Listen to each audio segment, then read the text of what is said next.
শুনছনি? হ্যাঁ কি মার বুঝছনি? একটা লাগতে তোমাদের না কি পাইছো 2 দিনও হয় নাই বিয়ে করে এ বাড়িতে আইছো খালি কান সলা দিতে আইছো ঘর সংসার না আমরা খালি শ্বশুর শাশুড়ি কি হয়েছে না না হয়েছে এখনই স্বামীর কানে দিতে আইছো মা ছেলেরা আলাদা করতে আইছো এটা কি পাইছো তোমরা তোমরা কি শুরু করছো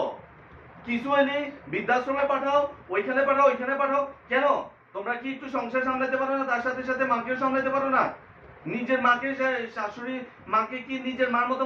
মনে করতে পারো না কি পাইছো তোমরা তোমরা এরকম মরার আগে সেই ইচ্ছাটা পূরণ করার সুযোগ দেয় কি শুনবো তোমরা তো এরকমই করো বললা না যে আমি কি বলতে আইছি মা আচ্ছা বলো আমি বলতে আসছি যে মার মাজার ব্যথাটা বাড়ছে ওষুধ নিয়ে আসতে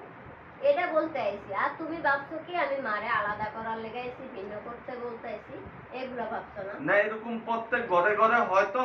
তাই হয়তো ভাবছি হয় দেখা কি তোমার বউ এরকম তুমি ভাবো কি তোমার বউ খারাপ সব বউয়ের মতো কি খারাপ এখন মার ব্যথাটা তো বাড়ছে আচ্ছা ঠিক আছে আমি ওষুধ এনে দিতেছি এটাই বলতে আসছিলাম যে মার জন্য ওষুধ নিয়ে আই শুনো দুনিয়াতে সব বউ মারা খারাপ হয় না কিছু কিছু বউরা ভালো থাকে আবার সব শাশুড়িও খারাপ হয় না